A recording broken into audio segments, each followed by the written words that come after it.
নবীজি বলেন ইদা হাদ্দাথা কাযাবা, যখন কথা বলে মিথ্যা কথা বলে। ওয়া ইদা ওয়াআদা আখলাফা, যখন ওয়াদা করে ওয়াদা খেলাফ করে। আমাদের দেশে ওয়াদা খেলাফকারী মানুষ বেশি।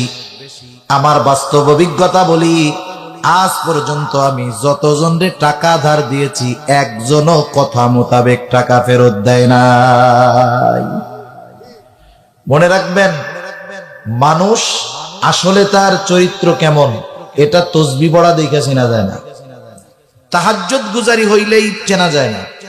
একটা মানুষকে বাস্তবে চিনতে হলে লেনদেনের মাধ্যমে আসলে মানুষ চেনা যায়, যে এই লোকটা আসলেও ভালো কিনা এটা বুঝবেন কিসের মাধ্যমে? লেনদেনের মাধ্যমে। সেজন্য ওয়াদা খেলাফ করে, যখন ওয়াদা করে ওয়াদা খেলাফ করে। 3 নাম্বার ইদা তুমিনা খানা, আমানতের খেয়ানত করে। 4 নাম্বার আর একটা হাদিসে বাড়ায়া আসছে ওয়া ইদা তাখাসামা ফাজারা, তার সাথে যখন কারো একটু ঝগড়া বিবাদ হয়, তর্ক বিতর্ক হয়, অশ্লীল মন্দ বকাঝকা করে।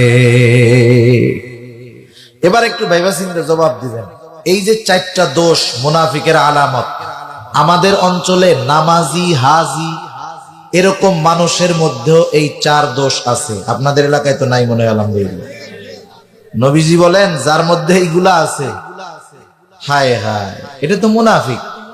যার মধ্যে কমপক্ষে একটাও আছে, একটা ত্রুটিও আছে, আলামত আছে মুনাফিকের, কমপক্ষে সে মুনাফিকের একটা আলামত বহন করতেছে নিজের মধ্যে।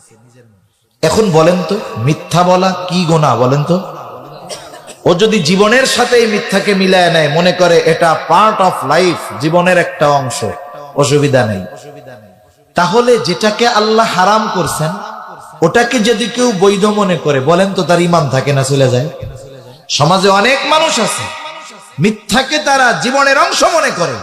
অনেক ব্যবসায়ী আছে, জিজ্ঞাসা করবেন বলবে হুজুর এত সুফিগিরি দেখেন, মিথ্যা ছাড়া ব্যবসা চলেই না। ও মনে করে তার ব্যবসা চালানোর জন্য মিথ্যা বৈধ, নাউজুবিল্লাহ বলেন। এখন যে হারামকে নিজের জন্য বা বৈধ মনে করলো, বলেন তো তার ঈমান থাকে না যায়?